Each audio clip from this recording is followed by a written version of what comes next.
Oke, bismillah. Assalamualaikum warahmatullahi wabarakatuh. Bismillahirrahmanirrahim. Alhamdulillahirabbil alamin. Assalatu wassalamu ala asyrafil anbiya'i wal mursalin sayyidina wa maulana Muhammadin wa ala alihi wa ashabihi wa man tabi'ahum bi ihsanin ila yaumiddin. Amma ba'du. Sebelum ngaji kita mulai, kita kirim surat Fatihah dulu untuk saudara kita Mas Kenny Sarifanov, mahasiswa UMS. Beliau ini sering sekali datang di ngaji kita, ngelaju dari Solo ke Jogja. Biasanya kalau sudah selesai minta foto sama saya di pojok sini. Oke. Kebetulan beliau mengalami kecelakaan. Mari kita kirim Fatihah untuk malam hari ini. Liridho'illahi ta'ala wa syafaati Rasulillah khususun ila ruhi ya akhina Kenny Sarifanov. Al-Fatihah. A'udzubillahi minasyaitonirrajim. Bismillahirrahmanirrahim. Alhamdulillahirabbil alamin. Arrahmanirrahim. Maliki yaumiddin. Iyyaka na'budu wa iyyaka nasta'in. Ihdinas syiratal mustaqim. Syiratal ladzina an'amta 'alaihim ghairil maghdubi 'alaihim waladdallin. Amin. Allahumma ighfir lahu warhamhu wa'afihi wa'fu anhu. Allahumma la tahrimna ajrohu wa la taftinna ba'dahu waghfir lana walahu. Insyaallah, karena beliau hidupnya untuk ilmu, perjalanannya dalam keasyikan mencari ilmu, beliau mendapat pahala syahid di sisi Allah. Amin ya rabbal alamin. Untuk kita, kafa bil mauti wa'idhun. Minggu lalu bolak-balik kalimat ini saya ulang-ulang waktu kita belajar tentang Imam Hasan al-Basri. Minggu lalu juga saya sampaikan bahwa yang muda-muda tidak boleh juga merasa bahwa saya masih lama. Kita tidak tahu skenario apa yang digariskan oleh Allah untuk kehidupan kita. Oke, baik, kita mulai ngaji kita. Kita lanjutkan muhasabah akhir tahunnya. Minggu lalu ketemu Imam Hasan al-Basri, malam ini ketemu Imam Al-Haris Al-Muhasibi. Mungkin teman-teman yang belajar tasawuf sudah pernah mendengarkan nama beliau, orang ini, Imam Haris Al-Muhasibi. Beliau ini pamannya juga gurunya Imam Junaid Al-Baghdadi yang akan kita bahas minggu depan. Ada dua kitab yang sangat terkenal ditulis oleh Imam Haris. Yang pertama Ri'ayah li Hukukillah. Ri'ayah li Hukukillah ini kitab tasawuf kecil, tapi nanti kitab inilah yang menginspirasi Imam Ghazali sehingga menulis Ihya Ulumuddin. Kemudian ada juga kitab Risalah Al-Mustarsidun, risalah tentang orang-orang yang mencari petunjuk. Kelihatannya dua kitab ini sudah diterjemah dalam bahasa Indonesia. Teman-teman yang berminat silahkan dicari. Saya tidak tahu judulnya apa. Oke. Imam Haris Al-Muhasibi ini lahir sejaman dengan Imam Ahmad bin Hambal. Beliau putra seorang kaya sebenarnya, dan kebetulan ayahnya ini Mu'tazilah. Tapi justru putranya Imam Haris Al-Muhasibi kadang-kadang mengkritik Mu'tazilah, dan beliau lebih suka masuk ke ranah tasawuf. Dan menurut ceritanya, Imam Haris Al-Muhasibi ini tidak mau mewarisi serupiah pun. Duit zaman itu bukan rupiah ya. Sedirham pun warisan dari orang tuanya dibagi-bagikan ke fakir miskin. Karena memang bukan karena apa-apa, beliau memang ingin hidup secara sederhana sebagaimana seorang sufi. Oke, kita langsung saja ya ke gagasan-gagasannya untuk latihan kita muhasabah. Digelari Al-Muhasibi karena memang yang sangat terkenal dari beliau ini muhasabahnya. Jadi seorang sufi yang sangat rajin bermuhasabah, sangat aktif bermuhasabah. Kalau kita baca kitab-kitabnya itu rasanya kita dipaksa untuk meneliti diri kita terus-menerus. Ri'ayah li hukukillah itu sebagian besar babnya isinya tentang riya. Pokoknya itu penyakit-penyakit hati. Jadi malam ini kita coba menggali seperti apa nasihat-nasihat beliau tentang muhasabah. Orang yang gelarnya saja sudah muhasabah. Haris Al-Muhasibi. Oke. Jadi beliau suatu ketika pernah mengatakan, telah berlalu waktu selama 3 tahun. Dan selama itu aku telah mendengar segala sesuatu dalam kepalaku. Kemudian telah berlalu pula masa 30 tahun.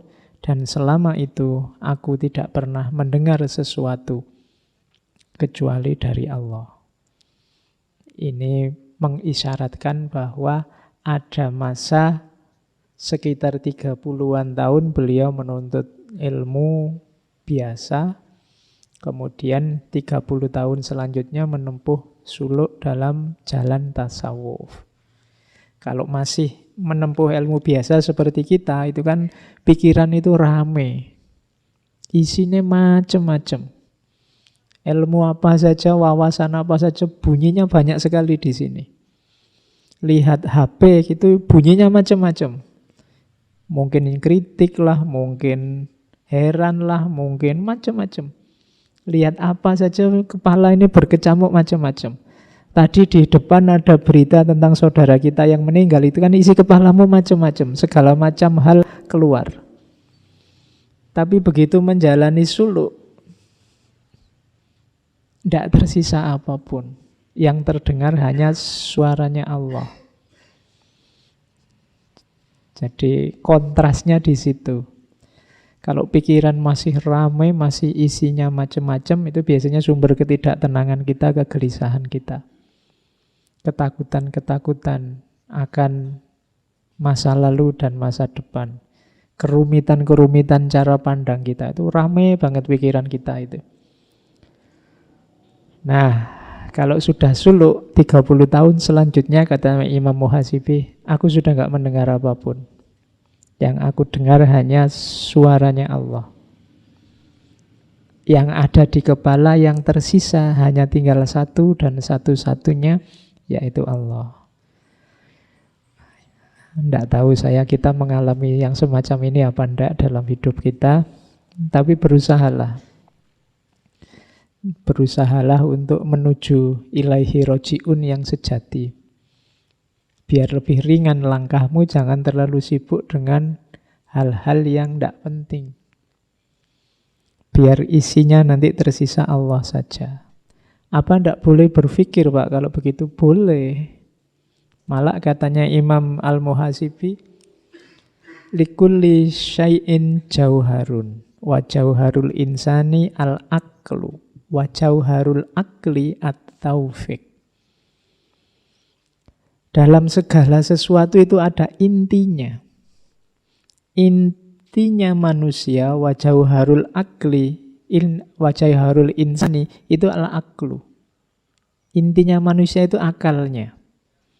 Tapi jangan lupa wa jauharul akli at-taufik. Saya tidak harus cerita bagaimana utamanya akal bagi manusia. Kita selama ini mengkaji itu. Tapi kata-kata Imam Al-Muhasibi selanjutnya wa jauharul akli at-taufik. Justru intinya akalmu itu adalah taufik, anugerah dari Allah. Jadi akalmu itu mencapai puncaknya, kalau katanya para filosof muslim, nanti silakan didengar lagi rekamannya. Kalau dia bisa mencapai akal yang mustafad.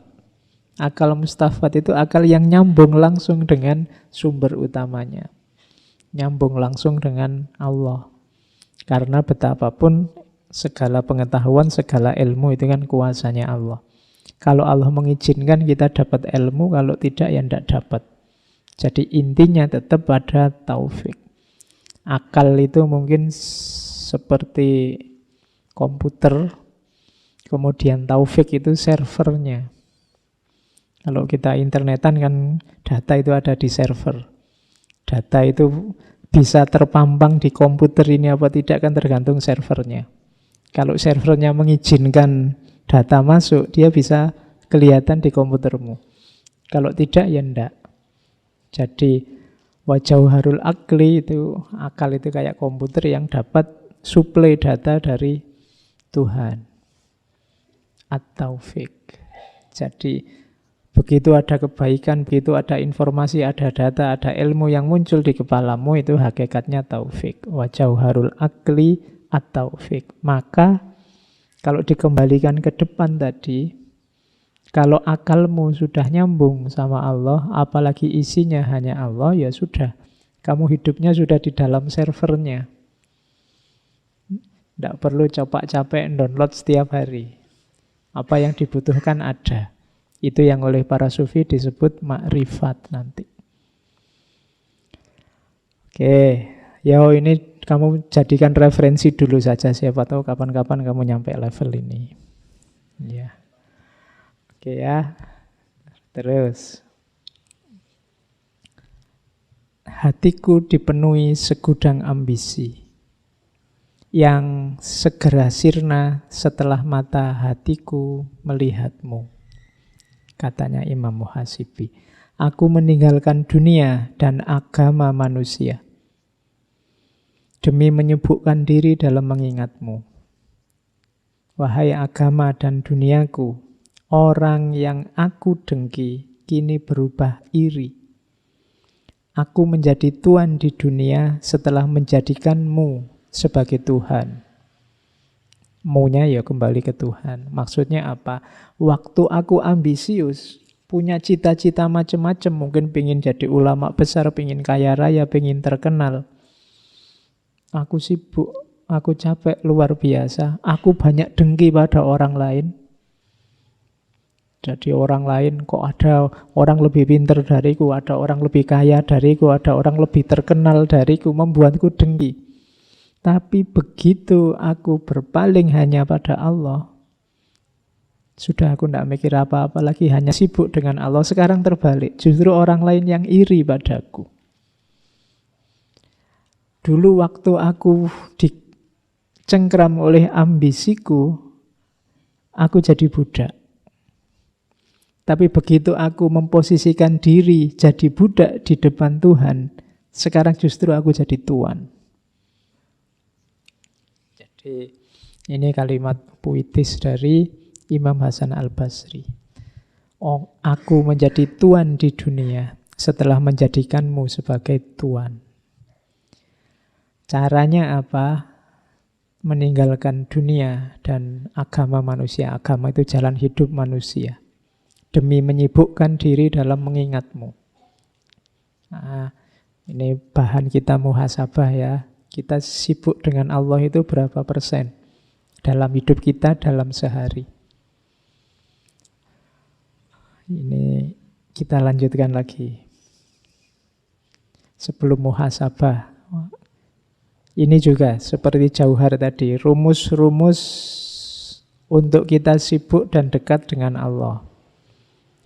Aslut ta'ah al-waro'.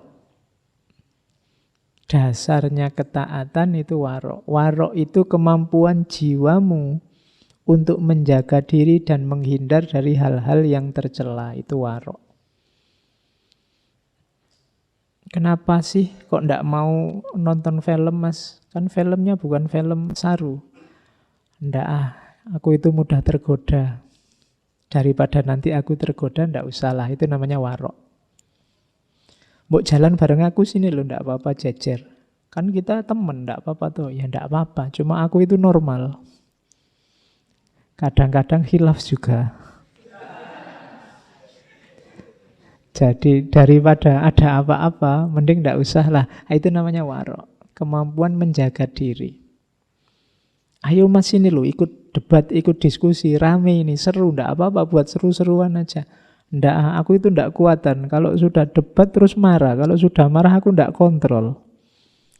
Eman-eman lah, lebih baik ndak usah lah. Wong ya ndak terlalu penting temanya untuk hidupku. Itu namanya warok. Kemampuan menjaga diri. Untuk yang hal-hal yang mungkin membuatmu jatuh dalam hal yang tercela atau dosa. Ya meskipun mungkin juga tidak.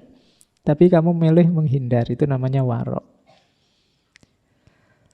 Dan ini perlu dilatih. Karena manusia itu kecenderungannya ingin pamer, kecenderungannya ingin menang dari yang lain, kecenderungannya ingin lebih dari yang lain. Dan kecenderungannya ingin juga selalu yang enak-enak. Nah, itu biasanya menipiskan warok ini. Padahal ketaatan itu dasarnya adalah warok. Kita patuh pada Allah tapi tidak punya daya warok, itu biasanya ya agak berat. Kita menuju kesempurnaannya amal. Nah, wa aslul waro'i at-taqwa. Dasarnya warok itu apa? Taqwa. Definisi paling gampang takwa itu kadang orang mengartikannya takutlah pada Allah. Jalankan perintahnya, jauhi larangannya. Jadi untuk bisa ketaatan kita sempurna butuh warok. Untuk bisa warok butuh takwa. Wa aslu taqwa muhasabatun nafas. Untuk ketakwaan kita bagus, sempurna, muhasabatun nafas. Muhasabah, menilai diri, mengevaluasi diri. Latihan jadi malaikat rokib sama atid untuk dirimu sendiri. Kamu bikin buku jajal ya, cari kertas itu kamu bagi 2, terus hari ini, hari Rebo tanggal sekian, pahala di kolom kanan, dosa di kolom kiri. Hari ini aku dapat pahala apa ya? Kira-kira dosaku apa jajal ya? Nyaingi malaikat ya. Saya ingin tahu kamu objektif apa enggak. Kadang-kadang itu nanti dari situ sebenarnya nanti kelihatan jiwamu. Mungkin pas mau nulis salah, ini kan dosa kecil, enggak apa-apalah, wong cuma itu aja. Ya. Atau ada orang yang pesimis, mau nulis pahala, ini mau tak tulis ya kalau diterima. Kalau enggak, wong sholatku enggak terlalu ikhlas tadi. Itu orangnya pesimis berarti. Oke, ini contoh muhasabah.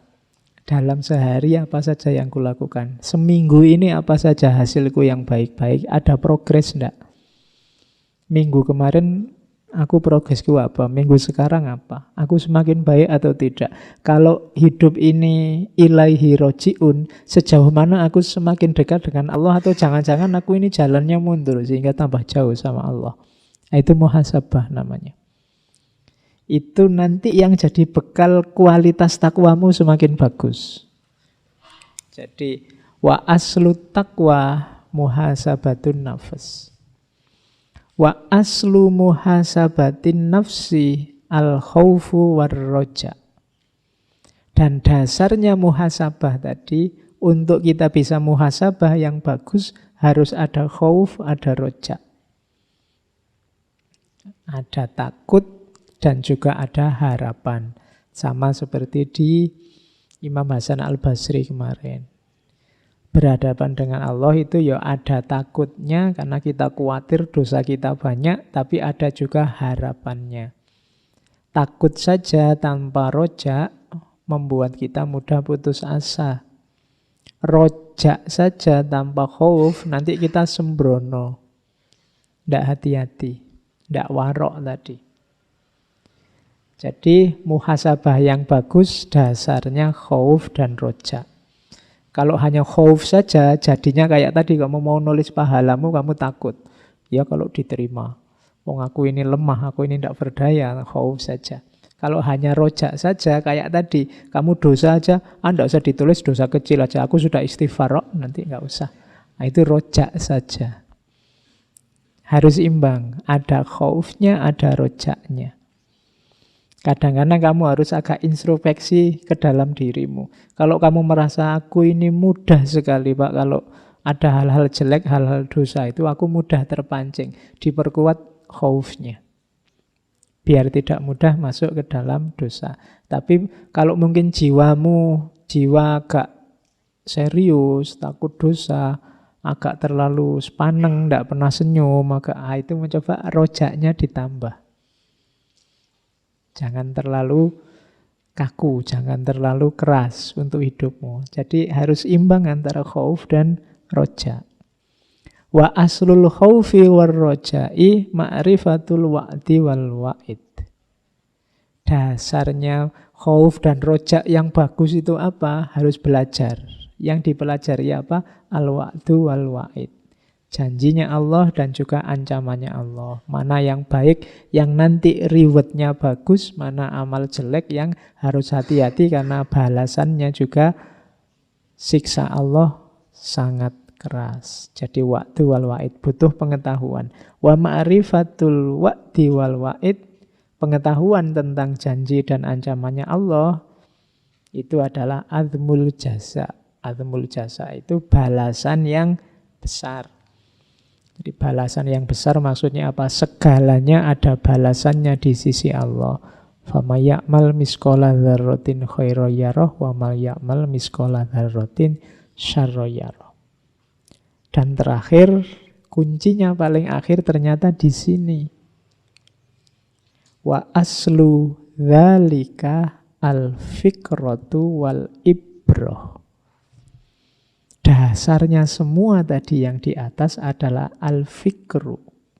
Harus kita mau berpikir, akalnya dijalankan, wal ibrotu, dan mau mengambil pelajaran. Jadi justru kuncinya di ilmu, di belajar. Makanya orang Islam itu wajib belajar. Tidak cuma 5 tahun, 6 tahun, 9 tahun. Tapi seumur hidup. Dulu zaman saya kecil wajib belajar itu 6 tahun. Saya tidak tahu sekarang wajib belajar itu berapa? 9. 12 tahun. Harusnya sekarang diganti wajib belajar seumur hidup. Karena kadang-kadang tambah tua itu tambah tidak karu-karuan kelakuannya. Jadi aku harus mau belajar terus. Resikonya kalau sudah tidak belajar itu mandek. Orang mandek itu biasanya ketika dia merasa sudah benar. Jadi kekacauan-kekacauan itu sering terjadi ketika orang sudah merasa benar. Tidak mau lagi belajar. Orang kalau sudah merasa benar nggak mau belajar. Mau belajar apa lagi? Wong sudah benar. Nah, maka ayo wajib belajar seumur hidup saja. Tidak cuma 9 tahun. Mungkin kalau yang 9 tahun, 12 tahun itu wajib sekolah, boleh lah. Tapi kalau wajib belajar, enggak. Di Jogja ini ada jam belajar. Tapi saya enggak tahu jam belajar itu kalian manfaatkan buat apa. Jam belajar itu yang rame masuk sekolahan, masuk tempat pengajian. Yang rame kan itu jam makan sebenarnya. Jadi ramenya malah warung-warung itu rame kalau jam belajar itu. Oke. Jadi ternyata taat itu dasarnya warok, warok dasarnya takwa, takwa dasarnya muhasabah, muhasabah dasarnya khauf dan rojak dasarnya janji dan ancaman, janji dan ancaman dasarnya pembalasan dari Allah, dan dasar semuanya adalah berpikir serta mengambil pelajaran.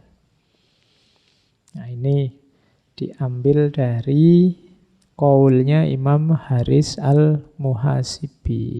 Terus, sekarang kita belajar muhasabah.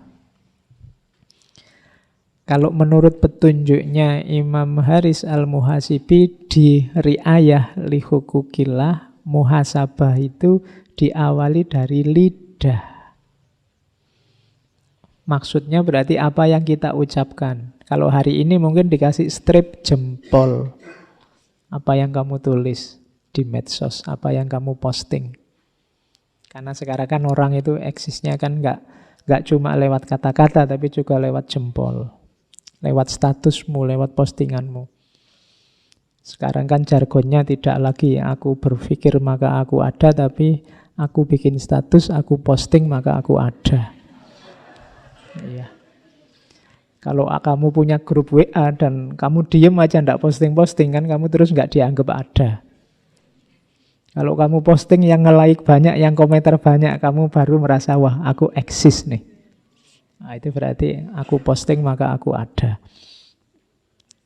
Yuk di muhasabah deh. Kamu posting apa hari ini? Kamu ngomong apa saja hari ini? Itu lidah. Lidahmu mengeluarkan apa saja hari ini? Yang penting berapa persen, yang iseng berapa persen? Kalimat-kalimat yang baik berapa persen, kalimat netral berapa persen, kalimat negatif berapa persen. Itu kalau kamu bisa ngitung ini luar biasa muhasabahmu. Imam Haris Al-Muhasibi itu dikenal ahli muhasabah. Berarti beliau ngukur, wah ini sudah terlalu banyak ngomong jelek ini misalnya. Terus setelah lidah, mata. Mata, kalau mau ngomong matamu enggak enak. Mata kita dalam sehari-hari itu lola ya. Kamu pakai buat apa saja? Apa saja yang kamu lihat? Ya mungkin hari ini banyak lihat HP Pak. Ya wis, kamu di depan komputer, di depan HP itu yang kamu lihat apa? Bukan salah saya loh Pak. Saya itu sebenarnya bacanya bagus-bagus. Tiba-tiba iklan. Iklannya itu gambarnya wow gitu ya Pak. Ya jangan buka situs-situs itu.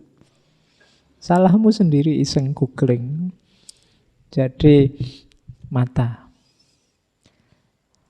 Kalau kan ada pepatah yang masyhur itu laka al-ula. Jadi kalau engkau jatahmu cuma lihat yang pertama. Tapi kalau yang kedua dan seterusnya itu tidak boleh. Kalau lihat yang gitu-gitu itu sekilas saja yang pertama. Astagfirullah terus paling ke sana. Tidak boleh diulang. Kalau diulang sudah dosa. Biar nggak ngulang lihatnya yang lama. Ini masih yang pertama loh Pak, belum ngulang. Oke, itu strategimu itu. Terus telinga. Telingamu mendengarkan apa saja, itu kamu yang tahu lah ya. Kemudian tanganmu, apa yang kamu lakukan dengan tanganmu. Terus kakimu, perutmu. Perut itu berarti apa yang kamu masukkan. Berani menjaminkah yang kamu masukkan halal? Berani menjaminkah yang kamu masukkan baik dalam perutmu? Terus kemaluan. Saya tidak tahu sudah fungsi apa belum yang punya kalian yang belum nikah. Tapi hati-hati. Orang sering terjebak di kemaluan itu, wadaknya itu, tapi isinya kan nafsu. Sejauh mana kamu bisa mengontrol itu nanti menentukan nasibmu. Lahirnya itu. Oke, nilailah ini sampai rapotnya tidak merah. Apakah itu lidah, mata, telinga, dan macam-macam. Berarti fisikmu positif. Kalau sudah fisikmu positif, muhasabah level 2. Tanyakan tujuannya. Kebaikan yang kamu lakukan itu untuk mencari ridhonya Allah atau ada pamrih lain? Mulutmu yang baik, perilakumu yang baik, kamu mendengarkan yang baik-baik, kamu jaga benar perut kemaluanmu. Itu demi ridhonya Allah, ada pamrihnya enggak? Ada tujuan yang lain enggak? Jangan-jangan untuk tujuan-tujuan selain Allah. Pak, saya sekarang rajin tahajud, rajin puasa Senin Kemis. Pak, kenapa? Baru daftar CPNS. Iya, ada pamrihnya kemarin-kemana aja. Jadi coba dicek, ada pamrih-pamrih dunia, enggak. Saya sekarang rajin sholat duha, Pak. Kenapa? Lu sholat duha itu katanya rezekinya lancar, Pak. Ya enggak masalah, tapi enggak masalah dengan Tuhannya, tapi targetnya kok itu. Jadi muhasabah level 2, ayo dicermati. Kebaikan-kebaikan yang kamu lakukan itu mencari ridhonya Allah apa tidak? Kalau lulus di level 2 ini, masuk ke level 3. Kamu kan tadi sudah baik, lahirmu, batinmu juga baik ternyata. Kamu mencari ridhonya Allah. Tapi sekarang coba tanya, kamu bangga enggak dengan dirimu? Kan kadang-kadang, wah, alhamdulillah Pak, itu kan pernyataan kebanggaan diri. Saya sekarang sudah level saya sudah tinggi Pak. Saya hanya Allah yang saya cari ridhonya.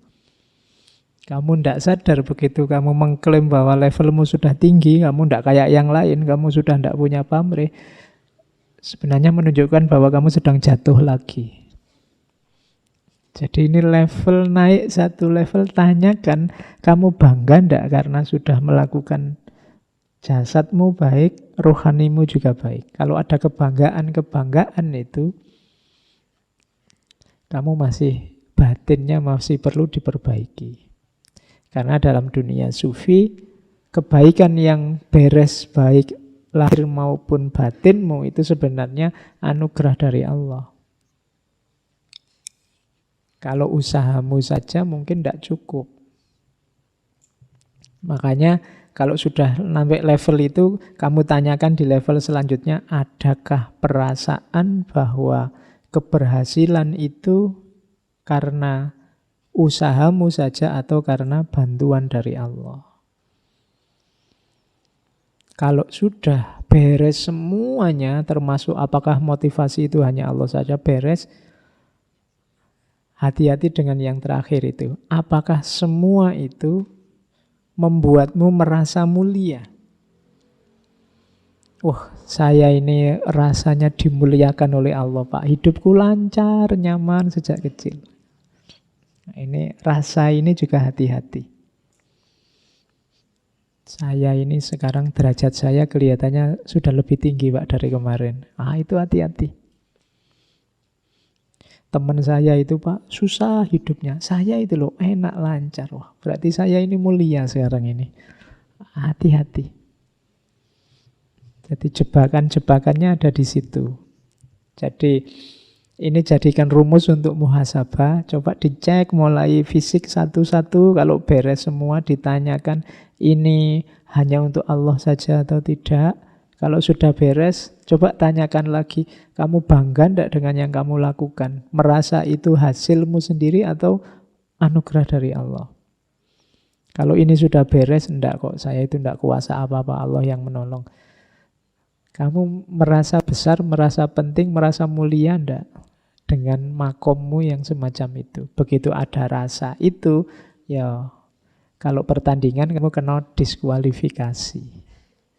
Tidak jadi mulia di depan Allah. Ini namanya muhasabah.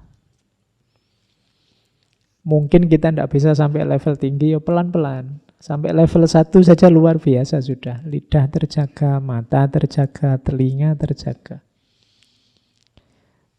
Terus naik ke level kedua yang hanya ridhonya Allah. Kalau sudah begitu, semua kebanggaan kita sirnakan, diyakini bahwa segala yang terjadi adalah anugerah dari Allah. Dan meskipun begitu, tidak perlu ada rasa bahwa aku ini mulia, aku ini istimewa, aku ini penting, dan seterusnya. Nah, itu caranya muhasabah. Oke, terus muhasabah juga harus hati-hati, kadang-kadang kita sering tertipu dengan amal baik. Amal baik juga katanya Imam Haris Al-Muhasibi harus ngerti porsi dan proporsinya. Harus paham urutan-urutannya, mana yang harus duluan, mana yang belakangan. Bekerja itu ibadah, sholat duha juga ibadah. Dua-duanya ibadah. Mana yang harus didahulukan, mana yang harus dibelakangkan. Dibelakangkan bukan berarti ditinggal. Kalau pas lagi rame-ramenya pekerjaan, misalnya kalian buka toko kok waktunya sholat duha, kok pelanggan pada datang semua, terus ya jangan ditutup tokonya, saya sholat duha dulu lah. Itu salah prioritas. Kita sering begitu. Kadang-kadang ada salah prioritas itu, yang sunnah diutamakan, yang wajib ditinggal. Salah prioritas. Waktunya sholat tahajud semangat karena ada misinya. Habis sholat tahajud ngantuk, subuhnya bareng duha. Ya, itu urutannya keliru. Kalau puasa Ramadan rasanya kayak formalitas, tidak ada rasanya. Tapi setelah Ramadan puasa sunnahnya dikuati serius. Kebalik, harusnya di Ramadan ini kita serius. Disanya fadilahnya macam-macam. Nah, ini namanya urutan amal. Hati-hati. Orang sering tertipu di sini. Di antara godaannya setan, katanya Imam Haris Al-Muhasibi, itu kita dibolak-balik urutan amalnya. Jadi kebaikannya. Saya seminggu yang lalu ada cerita. Saya tidak tahu pastinya gimana. Jadi ada teman-teman mahasiswa yang sedang sholat. Kebetulan yang depan jadi imam, terus ambruk tempat sholatnya. Jadi imamnya ini kejeblos ke bawah, kebetulan yang bawah ini sumur. Ya ada cerita itu kan. Saya tidak tahu pastinya, tapi ada cerita. Setelah imamnya jatuh ke bawah ini, ada makmum satu ke depan melanjutkan sholat isyaknya. Menyelesaikan sholatnya. Saya tidak tahu ini yang di bawah ini sedang berjuang apa tidak. Coba nanti saya masih belum jelas, tapi ceritanya begitu. Tapi akhirnya beliau yang imam ini meninggal, mahasiswa. Jadi tidak, hati-hati. Jadi ini urutan amal. Baik, sholat itu wajib memang baik, tapi nyawa juga nomor satu. Gitu loh. Ya kan? Kadang-kadang ada orang itu kan misalnya saking, wah ini wajib ini sholat, kadang pinggir jalan besar sholat. Ya jalan sebentar sedikit di sana sudah ada masjid. Ini godaannya setan. Hati-hati. Jadi muhasabah juga ya. Urutan amal. Karena setan itu sering menggoda di sini. Akhirnya kita terjebak. Mungkin nanti begitu dihisap, justru yang wajib ini keteteran. Kita lebih asik dengan yang sunnah-sunnah. Bukan berarti salah, tapi keliru urutannya, salah prioritasnya. Jadi antara makanan utama dan cemilan, kita lebih mengutamakan cemilannya. Makanan utamanya tidak tergarap. Hati-hati. Kita harus ngerti. Untuk yang semacam ini tetap kita butuh ilmu. Jadi tidak sekedar. Jadi kebenaran, kebaikan itu tidak sekedar kita tahu jenisnya apa terus kita laksanakan. Kita butuh rumus-rumusnya. Kapan dilaksanakan, dalam situasi apa, untuk alasan apa, dan seterusnya. Karena begitu salah pakai, malah bahaya, kadang membahayakan kita. Saya sering mengilustrasikan itu. Hari ini kan ada Google itu. Kita ada apa-apa nyari Google. Di Google banyak informasi, tapi kalau tidak kita pakai secara hati-hati, nanti jangan-jangan kita menggunakannya tidak pas. Kita misalnya kepala pusing, terus kamu Google. Sebab-sebab kepala pusing. Nomor 1, kolesterol tinggi. Nomor 2, jantung tersumbat. Nomor 3, terus kamu kan terus stres itu kan. Waduh, jangan-jangan ini sebentar lagi aku stroke nih. Nanti kamu apa-apa dikit, informasinya tidak salah, tapi kamu belum tahu porsi dan proporsi informasi, konteksnya informasi, kapan dia pasnya. Contoh ini bisa dikiaskan kadang-kadang tentang agama kan juga begitu. Hukumnya ini apa? Jujuk saja kamu nyari hukum gini. Terus kamu tidak ngerti porsi dan konteks dari fatwa yang diberikan itu untuk apa, kapan, dalam situasi apa. Itu gunanya kita nambah ilmu terus. Tanya ahlinya, bila perlu nyari yang bisa nuntun. Makanya dalam tasawuf itu disarankan ada mursyid, ada penunjuk, penuntun. Kalau jalan sendiri khawatirnya tadi keliru. Wong kamu cuma sakit pilek aja merasa kena serangan jantung lah, kena apalah gitu. Nanti dadanya sesak sedikit merasa, waduh, ini jangan-jangan paru-paru nih. Ini jangan-jangan asma nih, macam-macam. Nggak. Oke, cari ilmunya. Terus, nah dalam teorinya Imam Haris Al-Muhasibi ada 3 akhlak utama. Kalau kita ingin dekat dengan Allah, 3 ini harus jadi kuncinya. Ini di Ri'ayah li Hukukillah ada. Jadi yang pertama, berhadapan dengan Allah itu senjata kita 3 itu. Yang pertama apa? Taubat. Yang kedua, khauf dan roja. Yang ketiga, muraqabah. Pokoknya begitu merasa kita sedang di hadapan Allah, begitu merasakan kehadiran Allah, 3 hal itu kita hidupkan.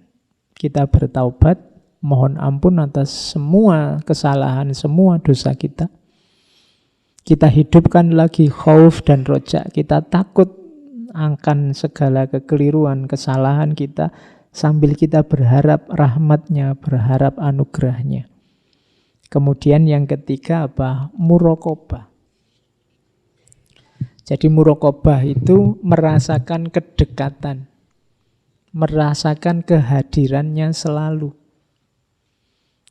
Cirinya apa muraqabah kita itu sukses? 3 katanya Imam Haris Al-Muhasibi. Yang pertama malu pada Allah, yang kedua selalu mengagungkannya, dan yang ketiga mengutamakannya.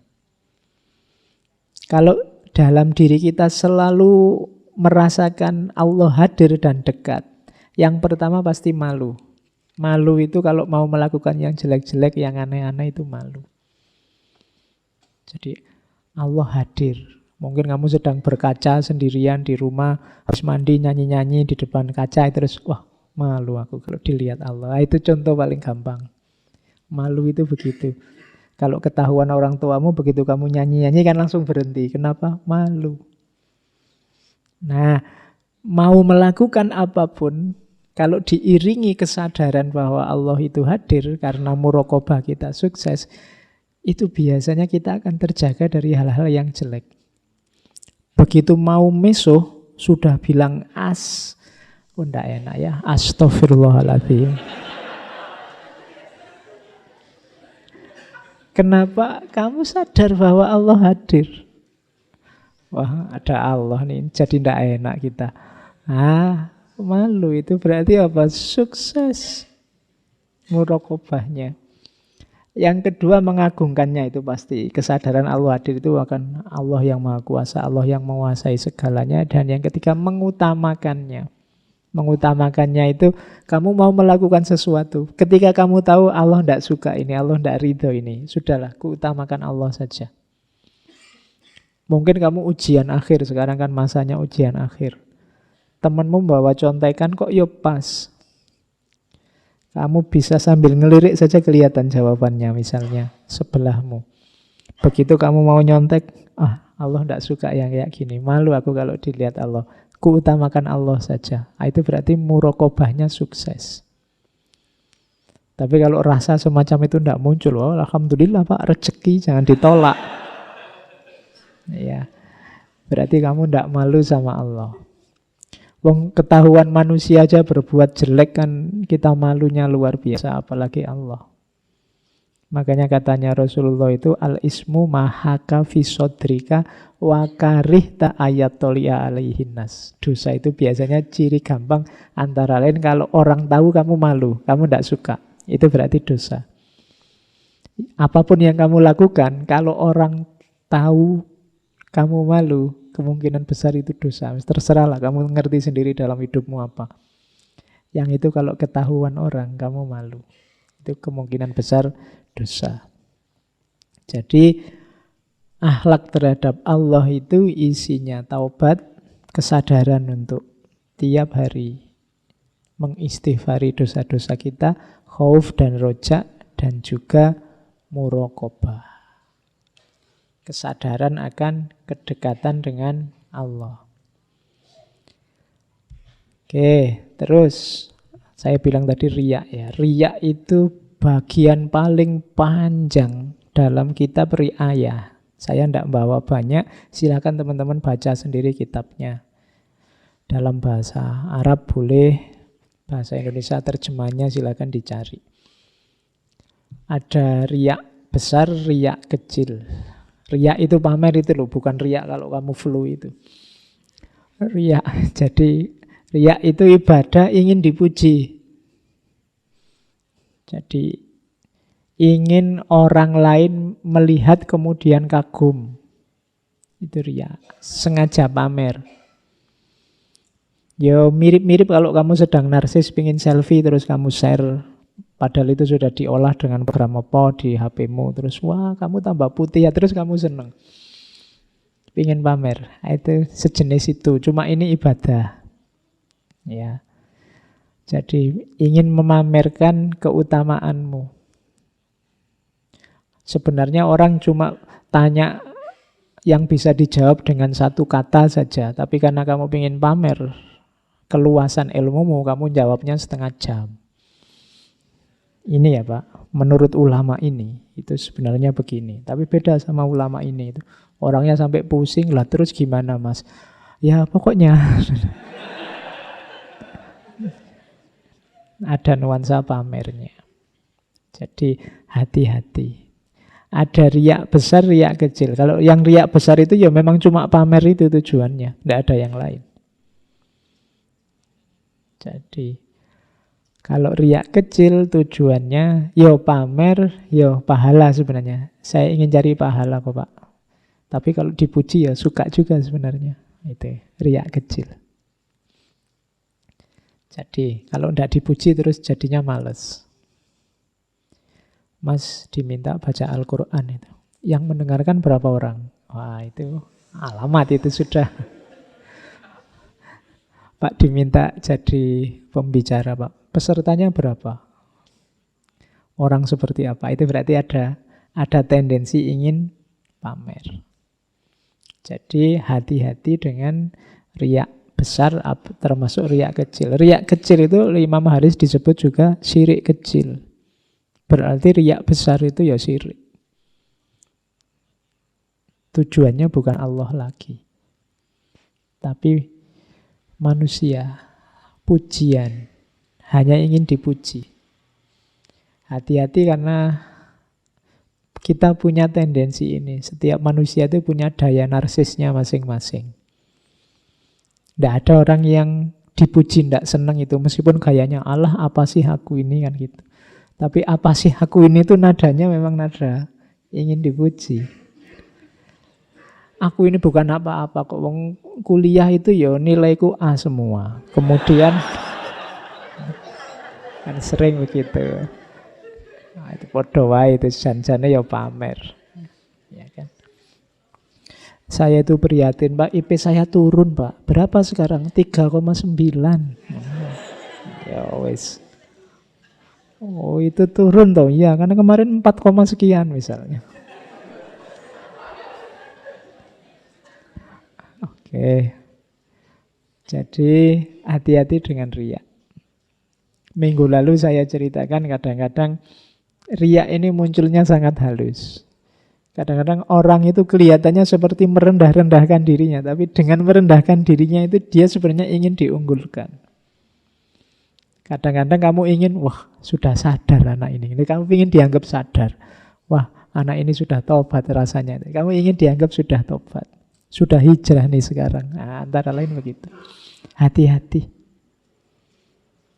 Dan karena urusan hati itu lebih susah ngontrolnya. Kalau sekedar fisik sih gampang. Hijrah, oh kemarin enggak pakai jubah, sekarang pakai jubah. Oh, hijrah kamu. Nah, itu gampang kalau fisik. Tapi kalau batin susah. Kamu sendiri yang tahu. Itu ada tendensi riya atau tidak. Maka hati-hati. Terus, nah, apa ndak boleh kita beribadah karena ingin dicintai orang, tidak boleh. Itu namanya riya. Tapi kalau kita ikhlas, dengan saya ikhlas itu ada orang yang suka, Pak. Ada orang yang terus muji, ada orang yang terus suka. Kalau itu tidak apa-apa. Aku tidak niat riya kok. Tapi kok orang terus suka sendiri, muji sendiri. Loh, kalau itu tidak masalah. Tapi pujian orang jangan jadi tujuan. Makanya tadi agak rumit ini, kita harus hati-hati. Pujian orang jadi tujuan itu kadang-kadang tidak di awal, tapi di akhir. Begitu tidak ada yang muji, terus semangat kita turun. Oh, berarti tujuannya orang. Ngaji kok begitu pesertanya sedikit, terus males. Tidak jadi ngaji lah. Itu berarti tendensinya bukan Allah lagi. Jadi harus hati-hati. Jadi bukan berarti kalau dipuji orang itu pasti riya, enggak. Tapi hanya kalian yang tahu, itu tadi tujuannya Allah. Tapi terus mungkin karena memang kedekatan dengan Allah itu indah sehingga ada orang muji. Kalau ini tidak apa-apa. Tapi tujuanmu kalau hanya pujian itu, kalau itu riya. Kemudian yang kedua, ada lagi yang unik. Orang yang meninggalkan ibadah karena takut dianggap riya. Ini riyanya double katanya Imam Haris Al-Muhasibi. Kenapa? Jadi yang pertama dia dosa kenapa? Meninggalkan ibadah karena prasangka. Kamu kok GR, aku ndak pengen muji kamu kok. Kamu merasa, Pak, saya ndak mau sholat tahajud, malu ada temen. Nanti dipuji aku. Sopo sing mau muji? Jadi dosanya malah double. Kadang-kadang kan kita gitu. Aku biasanya sih puasa Senin Kemis, tapi ini lagi kayak gini banyak temen, aku malu mau puasa nanti dianggap anak soleh lagi. Itu. Jadi ini dosanya double kalau kayak gitu. Kamu boleh ndak puasa, tapi motifnya jangan karena manusianya. Karena pujiannya. Karena takut dianggap riyaknya. Jadi kekeliruannya dua. Jadi yang pertama meninggalkan ibadah yang jelas bermanfaat hanya karena prasangka. Itu kan tadi prasangka. Kamu takut dianggap riya, kamu takut dipuji, kamu takut dianggap anak soleh. Itu kan manusia. Yang kedua apa? Kamu berburuk sangka. Pada siapa? Pada orang lain. Wah, nanti aku dianggap riya lagi. Lu emangnya temanmu seanu itu? Jadi nganggap orang lain jelek. Jadi hati-hati. Boleh kok meninggalkan hal yang memang bisa ditinggalkan, tapi alasannya jangan manusia. Biasanya saya tahajud, Pak. Tapi sekarang saya tidak tahajud dulu. Kenapa? Capek saya anunya. Misalnya tidak apa-apa. Itu penting alasannya kan bukan karena takut tidak dipuji orang. Atau takut dianggap pamer. Kalau ada takut di situ, ya dosamu double. Karena sudah capek-capek merasa kamu baik karena takut dianggap riya, tapi malah dosa. Pokoknya motifnya jangan manusia. Ketika motifnya manusia, apakah itu menjalankan atau meninggalkan, kategorinya riya. Itu teorinya Imam Haris Al-Muhasibi. Terus dalam dunia tasawuf banyak sekali lintasan-lintasan batin, lintasan pikiran yang kita harus hati-hati. Saya tadi bilang, kepala kita ini kan rame terus. Hati kita juga rame terus. Bisikan itu macam-macam pating sliwer. Mampir selalu, kadang kita tidak sadar, kadang kita sadar. Katanya Haris Al-Muhasibi, hati-hati. Kalau ada bisikan harus kita deteksi itu suaranya nafsu, suaranya setan, atau dari Allah. Jangan dicampur-campur. Kalau nafsu itu biasanya sifatnya godaan. Kalau setan biasanya sifatnya tipuan. Ya kalau dari Allah biasanya hidayah, petunjuk. ke arah kebaikan. Jadi nafsu itu biasanya isinya godaan untuk pemenuhan hasrat, keinginan. Ini tidak selalu salah, penuhi saja di jalur yang benar, yang halal, dan secukupnya. Makan misalnya harus dipenuhi, tapi secukupnya saja, jangan berlebihan. Minum juga begitu, termasuk hasrat seksual. Penuhi di jalur yang benar, yang halal, dan secukupnya saja, jangan boros. Karena hal-hal yang sifatnya nafsu ini, biasanya kekurangan atau kelebihan, itu nanti sifatnya merusak. Makan tidak terpenuhi itu merusak. Kebanyakan makan juga merusak. Makanya ilmu tata nafsu dari para ulama akhlak seperti Ibnu Miskawah itu diberi patokan, rumusnya adalah jalan tengah. Tidak penakut, tidak nekat, tapi berani, jalan tengah. Karena memang bisikannya nafsu itu. Biasanya menggoda kita untuk memenuhi. Pak, saya kan normal, Pak, makanya saya... Iya, normal sih normal, tapi penuhi di jalurnya yang benar. Karena begitu kita melenceng jalur, kita akan merasakan sengsaranya. Yang kedua, setan. Kalau setan ini tipuan. Cirinya tipuan itu barang jelek yang kelihatannya baik.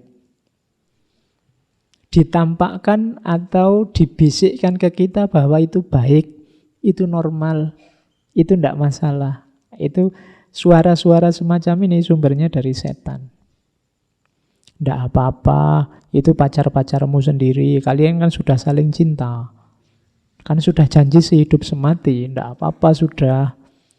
Masa berapa tahun dapatnya cuma kirim salam sama titip WA misalnya. Yo, nyarilah untung dikit-dikit misalnya. Itu bisikannya setan. Tidak apa-apa, kamu itu manusia yang normal kok. Kan lawan jenis toh berarti normal, tidak apa-apa. Lebih bahaya kalau sesama jenis. Nah, itu. Kalimat-kalimat kayak gini kalimat tipuan. Kalau ada temanmu kok menasehati begitu, berarti dia jenisnya. Iya. Jadi dia mencarikan dasar bahwa yang salah itu sebenarnya benar. Tidak apa-apa, nyontek aja. Kalau tidak nyontek, kamu nanti tidak lulus loh. Dosennya kejem itu, killer itu.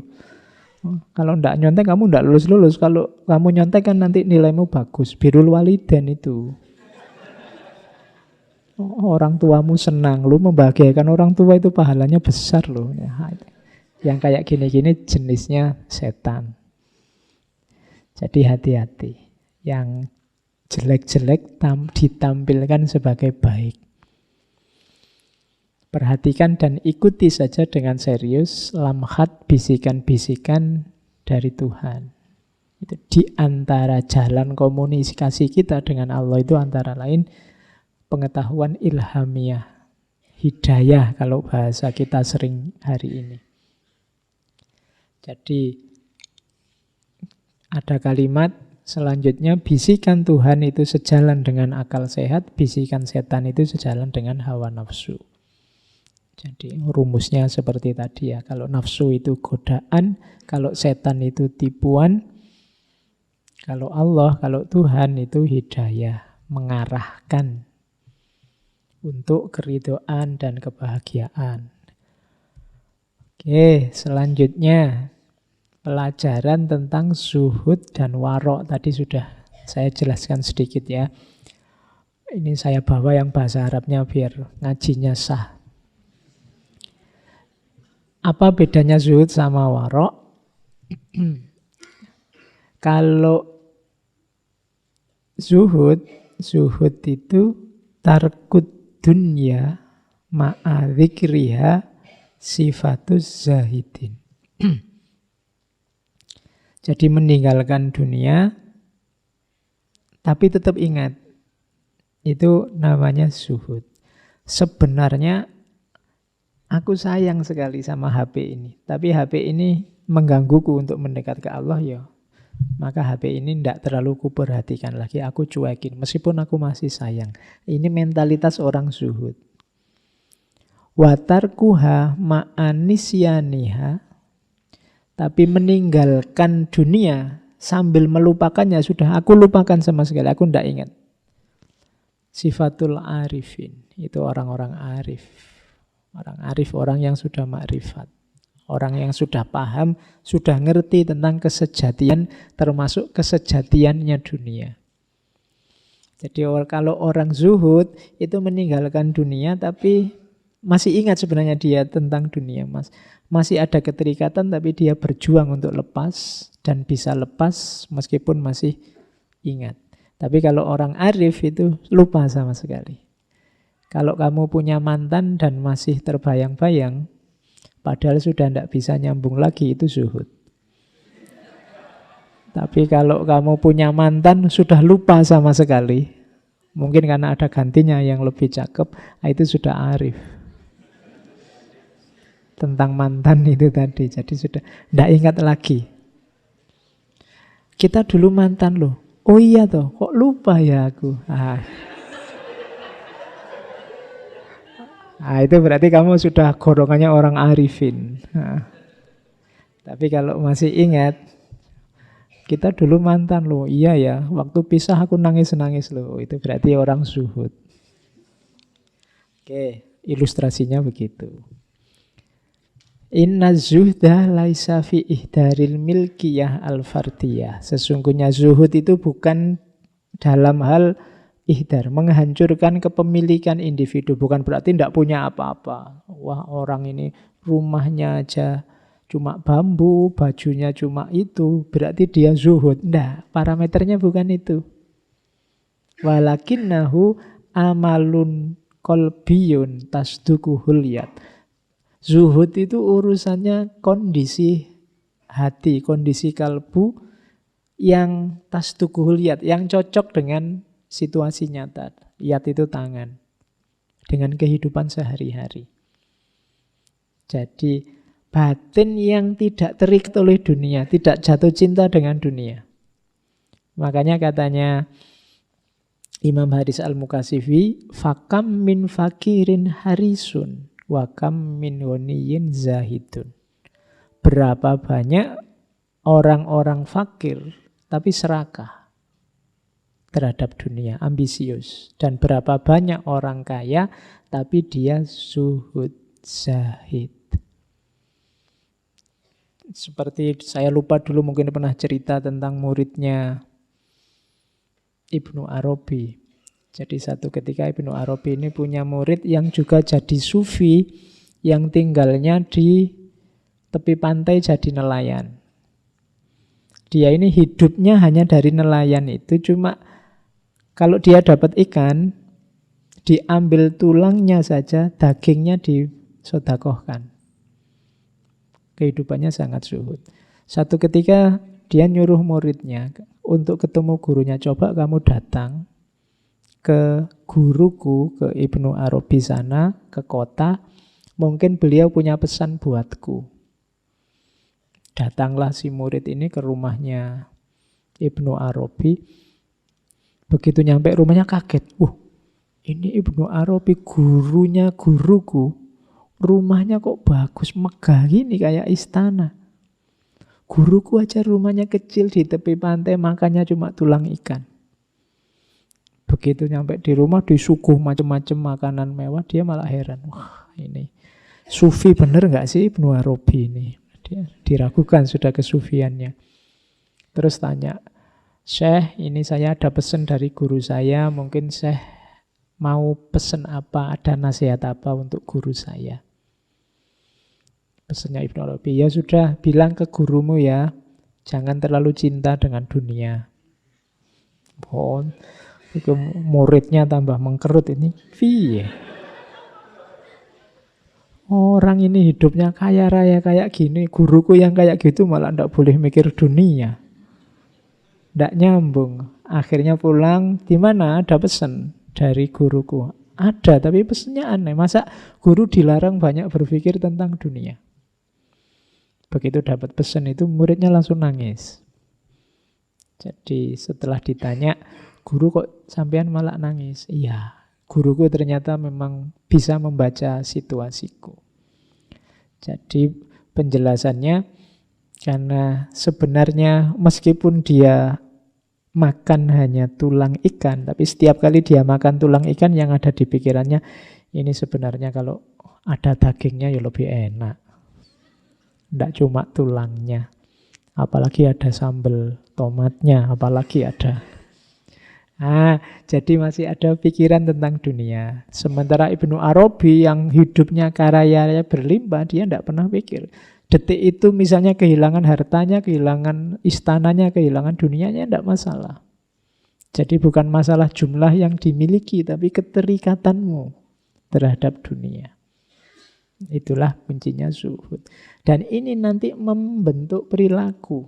Ini ada cerita yang saya bawa tentang Imam Haris ini. Tulisannya kecil-kecil ya, saya ceritakan saja. Jadi suatu ketika beliau ini ketemu dengan ponakannya yang kita bahas minggu depan, Imam Junaid al-Baghdadi. Nah, terus sama Imam Junaid diundang. Mari paman, mari syekh datang, tak undang makan-makan. Kalau ada makanan, kelihatannya sampean sedang lapar. Oh ya, sudah, ayo. Diajaklah oleh Imam Junaid ke tempatnya. Kebetulan di tempatnya Imam Junaid barusan sebelumnya ada pesta pernikahan. Jadi masih ada sisa-sisa makanan dari malam sebelumnya. Karena disuguh oleh ponaannya, dihormati untuk makan, ya beliau makan. Tapi begitu mau ngambil makanan, ini tangannya kaku. Tidak bisa meraih makanan. Dipaksa-paksa akhirnya bisa. Terus dimasukkan mulut. Tapi begitu mau dikunyah, mulutnya juga kaku. Dipaksa ditelan. Tapi begitu ditelan, muntah. Jadi itu diantara karomahnya Imam Haris al-Muhasibi. Ketika ditanya, Syekh kemarin sampean waktu saya suguh kok seperti itu. Tangannya kejang, kaku, mulutnya tidak bisa mengunyah, kemudian begitu masuk tenggorokan langsung keluar lagi muntah. Ya, kamu makanan yang kamu suguhkan kemarin dari mana? Oh, itu sisa-sisa dari acara pernikahan kemarin. Kamu yakin tidak dengan sumbernya? Saya tidak tahu, Syekh. Yes, pokoknya ono panganan enak ya tak suguhke wae wong ada tamu orang besar. Itulah situasiku. Jadi beliau ini karena saking waroknya, dia dapat karomah, tidak mungkin barang yang tidak jelas masuk ke perutnya. Bukan berarti yang disuguhkan tadi haram loh. Tapi karena tidak jelas sumbernya. Jadi yang tidak jelas saja terhalang untuk masuk. Padahal mungkin ya halal wong ya, makanannya sendiri di rumah tadi malam. Tapi karena sumbernya masih belum bisa dipastikan, makanan itu tidak bisa masuk. Terus Imam Junaid, oh kalau rumusnya begitu, ayo saya ke rumah saya lagi. Baru disukul dengan roti yang sudah keras. Itu malah seneng, bisa masuk. Kalau nyugui saya yang kayak gini, yang sumbernya jelas, meskipun hanya roti yang keras. Itu buahnya zuhud dan warok yang sudah mendarah daging. Kalau kita mungkin kebalikannya ya, begitu ada roti yang keras itu, wah tanganmu kaku, sudah tidak bisa. Tidak bisa masuk ini roti apa-apa ini. Begitu masuk langsung muntah. Kalau kita masih kebalikannya. Kalau Imam Haris malah yang enak-enak yang muntah. Oke. Nah, ini pembahasannya tentang cinta ilahiyah. Kalau tentang cinta ilahiyah, cinta pada Allah itu ada 3 lapisan. Lapisan pertama adalah mencintainya karena segala karunia dan nikmatnya. Ini juga jenisnya cinta, tapi cinta level pertama. Kamu dapat nikmat, kamu dapat karunia, kemudian kamu berterima kasih. Jadi cinta yang karena terima kasih. Belum sejati tapi juga sudah termasuk jenisnya cinta. Yang kedua, cinta karena melaksanakan perintah dan menjauhi larangan. Kalau ini cinta karena kewajiban. Wah, saya harus cinta ini sama Allah karena Allah Tuhanku, Allah adalah segalanya. Ini kewajiban. Kalau di waktu kita ngomong tentang mahabbah itu jenis cinta yang sebenarnya kekurangan passion. Jadi belum ada rasanya, tapi juga jenis cinta. Jenis cinta level 2. Ada jenis cinta level 3, yaitu cinta karena memang Allah lah yang berhak dicintai. Jadi bukan karena apa-apa, ya karena Allahnya. Karena engkau. Ini persis seperti syairnya Robiah Adawiyah. Jadi aku mencintaimu tidak karena apa-apa, karena engkau saja. Kalau yang kedua karena kewajiban. Wah, saya muslim yang baik, ya memang kewajibanku untuk melaksanakan perintahnya dan mencintainya. Kalau yang pertama ini kayak terima kasih. Oh, ini boleh kamu pakai teorinya untuk dalam hidup kita sehari-hari. Kadang-kadang kita susah membedakan antara terima kasih dan cinta. Wah, jasamu sangat banyak ini, tidak mungkin aku tidak cinta padamu. Sudah terlanjur ditraktir, sudah terlanjur antar jemput, sudah terlanjur. Itu mungkin rasa terima kasih sebenarnya, bukan cinta. Atau kewajiban. Wah, kita sudah terlanjur tunangan ini, sudah terlanjur menikah ini. Mau nggak mau harus cinta kan? Nah, itu kewajiban. Tidak ada passionnya, hanya kewajiban saja. Ada yang ketiga karena memang di engkau. Bukan alasan macam-macam, ya hanya engkau saja. Cinta sama Allah juga begitu. Ada level-levelnya. Bukan terima kasih, bukan kewajiban, tapi hanya karena engkau saja. Tapi terima kasih pun ya tidak apa-apa. Itu satu step menuju cinta yang sejati. Kewajiban juga tidak apa-apa. Satu step menuju cinta yang sejati. Itulah cinta ilahiyah. Ini tentang khauf dan roja. Kesedihan. Kesedihan hidup kita juga ada levelnya ternyata. Kalau tadi cinta mungkin ini patah hati. Ada yang patah hati enggak di sini? Oke. Orang yang sering patah hati itu biasanya temennya banyak. Loh iya kan, dia nembak terus ditolak, kita temenan aja ya. Oh, tambah teman. Ya. Jadi biasanya kan itu enggak apa-apa, pokoknya cirinya patah hati itu. Oke. Nah, rasa sedih. Kenapa orang sedih? Kenapa orang patah hati? Yang pertama biasanya, ini level pertama. Karena hilangnya sesuatu yang sangat disenangi. Di level pertama. Ada level kedua. Sedih itu karena khawatir yang akan terjadi besok.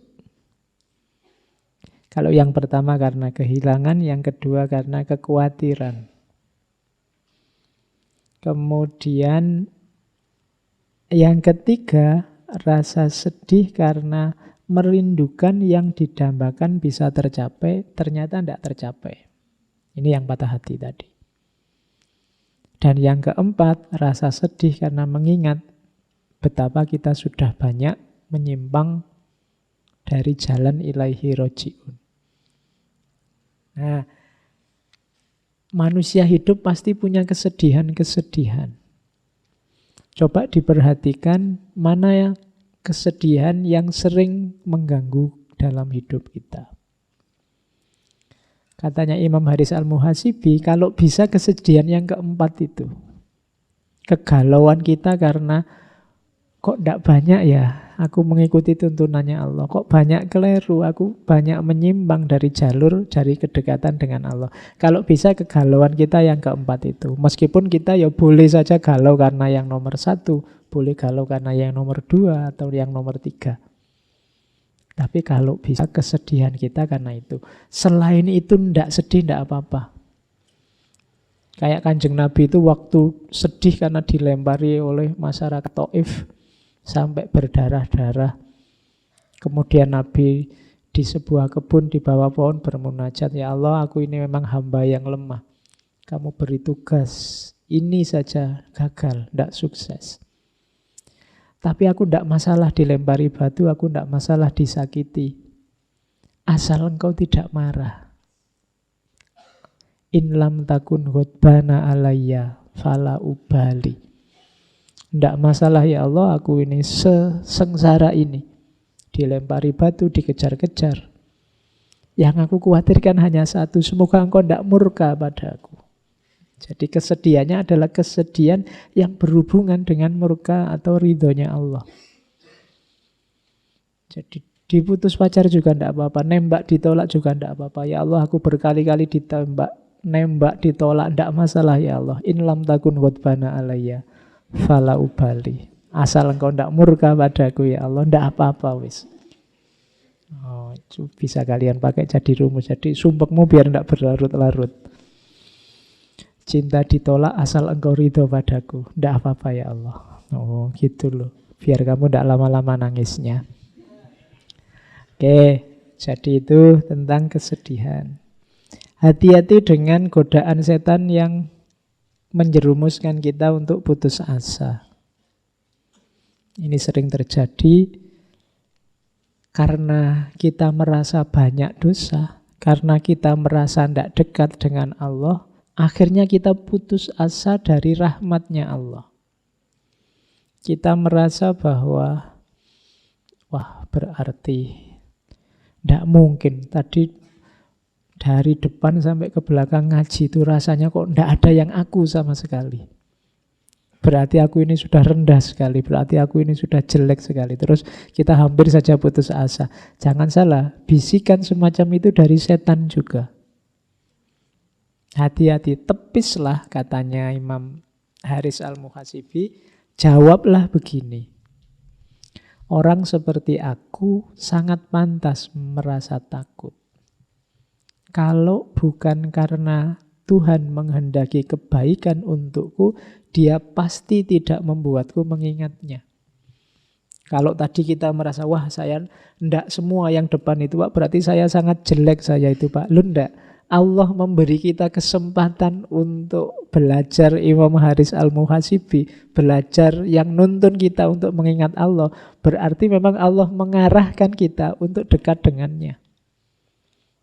Jadi berarti ini kan semacam rezeki, ilmu itu kayak rezeki. Kita malam ini diberi rezeki wawasan-wawasan dari Imam Haris Al-Muhasibi tentang mengingatnya. Berarti Allah semacam mengingatkan kita, ingatlah aku.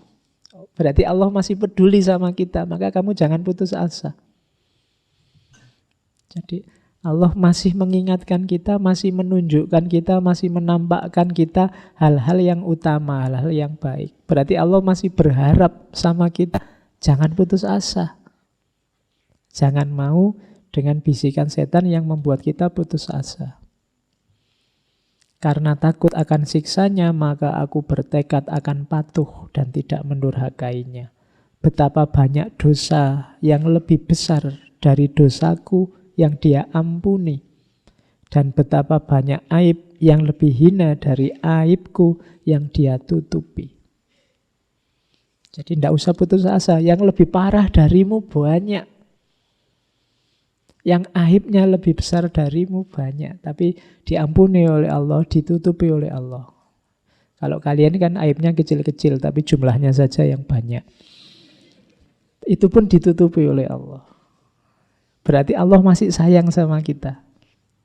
Kalian kan yang lebih tahu rahasiamu yang ditutupi oleh Allah apa. Itu bukti bahwa Allah masih sayang padamu. Jangan putus asa. Buktinya apa? Aibmu masih ditutupi sampai detik ini. Aibku juga masih ditutupi. Kadang hanya kalian yang tahu, tidak ada orang lain yang tahu. Maka jangan putus asa. Berarti Allah masih sayang padamu, masih menginginkan kebaikan darimu. Nah, jadi tepislah bisikan-bisikan setan untuk putus asa. Oke, itu ajaran-ajaran utamanya. Ini sisanya saya ambil dari Risalah Al-Mustarsyidin. Karena banyak saya baca sekilas sekali-sekali saja, nanti bisa kalian copy, bisa kalian catat sendiri. Yang pertama, ini di Risalah Al-Mustarsyidin ya, saya kutip-kutip. Abu Bakar As-Siddiq radhiyallahu an berkata, saya maunya memotong Arabnya, tapi nanti lama, kalian juga kesulitan memahaminya. Bertakwalah pada Allah dengan menaatinya, dan taatilah Allah dengan bertakwa padanya. Cegahlah tanganmu dari menumpahkan darah kaum muslim, dan perutmu dari memakan harta mereka, dan lisanmu dari menyinggung perasaan mereka. Cegahlah, ini termasuk warok tadi, cegahlah. Kemudian introspeksilah dirimu dalam setiap lintasan pikiran. Hasibu anfusakum fi kulli lamha. Jadi jangankan kata-kata yang keluar, perbuatan yang terwujud, bahkan lintasan pikiran pun ayo kita introspeksi, ayo kita uji. Itu quotes pertama, Risalah Mustarsyidin itu isinya banyak quotes-quotes. Nanti ada ulama yang mentahqiq dan menafsir. Ini juga nasihat, bila engkau mendirikan sholat, dirikanlah sholat perpisahan. Kalau ini tips ya, kalau ingin sholatmu lebih khusyuk dari biasanya, bayangkan bahwa itu sholat yang terakhir, dan setelah itu kamu tidak bisa sholat lagi tapi disolati. Nah, itu kamu mungkin sholatnya lebih mantap. Bila engkau mendirikan sholat, dirikanlah sholat perpisahan.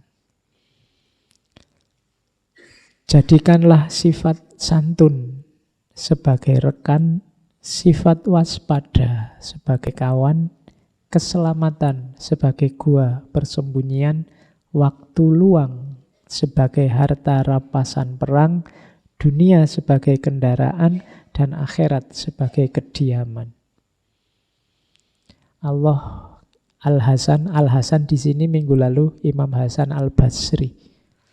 Al-Hasan berkata, Allah Ta'ala tidak memberikan waktu istirahat bagi orang mukmin selain di surga.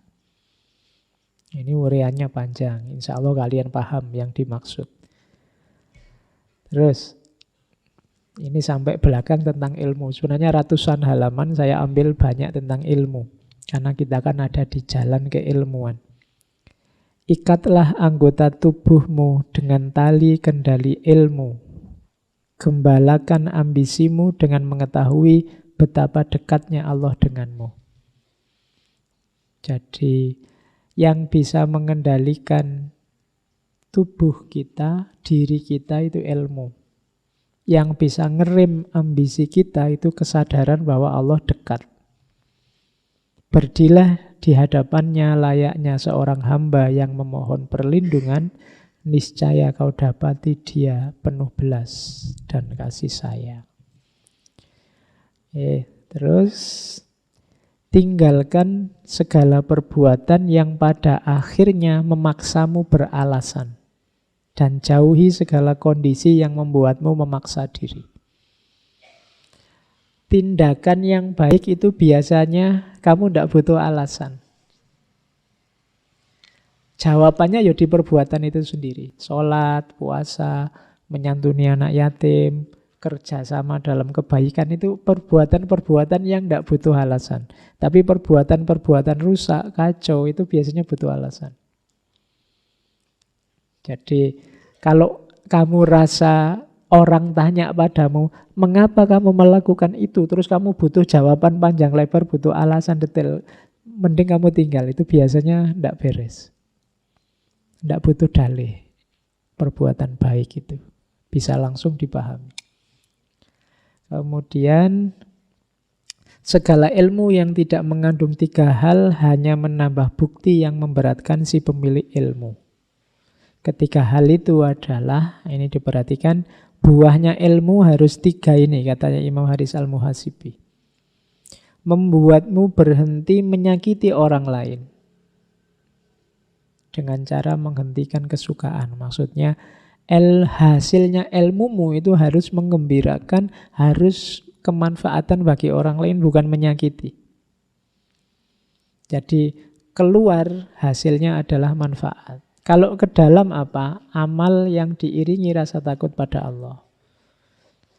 Jadi setiap nambah ilmu, semakin dekat kamu sama Allah, semakin takut sama Allah. Itu berarti ilmumu manfaat. Yang ketiga, berbuat adil. Semakin tambah ilmu, semakin kau adil dan kasih sayang sama orang. Kok ilmunya nambah, semakin keras, semakin kaku, semakin tidak toleran, semakin tidak kasih sayang. Ada yang keliru dengan konstruksi keilmuan kita. Ketahuilah bahwa tidak ada perhiasan yang lebih indah dipakai daripada akal, dan tidak ada pakaian yang lebih indah dikenakan daripada ilmu. Perbarui tobatmu setiap waktu, bagilah umurmu dalam 3 waktu. 1 waktu untuk menuntut ilmu, 1 waktu untuk beramal, 1 waktu untuk memenuhi hak jiwa dan keperluanmu. Nah, itu nasihat juga. Ciri orang yang berhasil mencapai makrifat adalah dia memahami bahwa ilmu semakin bertambah dengan kehati-hatian, dan ilmu semakin banyak dengan keteladanan, karena semakin ilmunya tambah, semakin tambah rasa takutnya. Semakin amalnya tambah, semakin tambah kerendahan hatinya. Ini silahkan kalian syarah sendiri untuk konteks hidupmu. Ciri-ciri orang berilmu. Jika dia melihat, dia mengambil pelajaran. Jika dia diam, berarti dia berpikir. Jika dia bicara, berarti dia berzikir. Jika tidak diberi, dia bersabar. Jika diberi, dia bersyukur. Jika tertimpa musibah, dia mengucap innalillah. Jika dikatai bodoh, dia tidak marah. Jika mengetahui, dia rendah hati. Jika mengajar, dia berlaku lembut. Dan jika diminta, dia memberi. Inilah ciri ulama. Kalian kalau milih-milih ustadz, milih ulama, hari ini coba cek ciri-cirinya. Dia orang berilmu yang sejati apa tidak? Cirinya itu. Oke. Terus orang bodoh mengira orang berilmu itu pendiam atau gagap. Padahal hikmahnya lah yang membuatnya diam. Orang dungu mengira orang berilmu itu cerewet. Padahal nasihat demi Allah lah yang membuatnya bicara. Orang bodoh juga mengira orang berilmu itu hartawan. Padahal sikap menjaga kehormatanlah yang membuatnya tampak kaya. Jadi orang berilmu itu biasanya ada karakter namanya iffah. Iffah itu menjaga kehormatan. Meskipun tidak kaya, dia tidak akan minta-minta. Dia tidak akan serakah, tidak akan berhasrat pada dunia, pada pengumpulan harta. Maka sikap orang berilmu itu selalu sikapnya orang kaya. Dia tidak pernah mengeluh dengan kepemilikannya. Orang bodoh pun mengira orang berilmu itu miskin. Padahal kerendahan hatinya lah yang membuatnya tampak hina. Oke, ini anggapannya orang yang tidak ngerti tentang orang yang berilmu. Terus, akuilah bahwa Allah senantiasa berbuat baik kepadamu, mesti engkau melanggar perintahnya. Dia tidak marah terhadapmu, mesti engkau tidak mengingatnya. Dia menutupi aibmu, meski rasa malumu sangat kecil terhadapnya. Dan dia tidak membutuhkanmu sebenarnya, meskipun engkau sangat membutuhkannya. Ketahuilah bahwa terik matahari tiada guna bagi orang buta. Begitu juga yang menerima cahaya ilmu hanyalah orang yang bertakwa. Obat tidak berguna bagi orang mati. Begitu juga etika tidak bermanfaat bagi tukang berdalih, orang yang suka cari alasan. Hujan deras tidak berguna bagi bebatuan keras, begitu pula hikmah tidak akan berbuah di hati para pecinta dunia. Terakhir, ini cerita tentang sebelum Imam Haris al-Muhasibi meninggal, beberapa menit sebelumnya beliau berbisik pada Ja'far bin Abi Saur, salah seorang sahabatnya yang saat itu duduk di sebelah beliau. Terus katanya Imam Haris, jika aku melihat sesuatu yang aku sukai, maka aku akan tersenyum kepadamu. Dan jika aku melihat sesuatu yang tidak aku sukai, kamu pasti akan melihat perubahan di mukaku. Kemudian akhirnya Ja'far berkata, Al-Muhasibi tersenyum sebelum meninggal dunia. Berarti beliau melihat sesuatu yang disukai. Nah, itulah kisah akhir hidupnya Imam Haris al-Muhasibi, seorang sufi besar. Oke, saya kira itu ya malam hari ini tema muhasabah kita. Semoga ada manfaatnya. Minggu depan kita muhasabah yang terakhir bersama Imam Junaid al-Baghdadi. Oke, dari saya sekian, kurang lebihnya mohon maaf. Wallahul muwafiq, wallahu a'lam bissawab. Wassalamualaikum warahmatullahi wabarakatuh.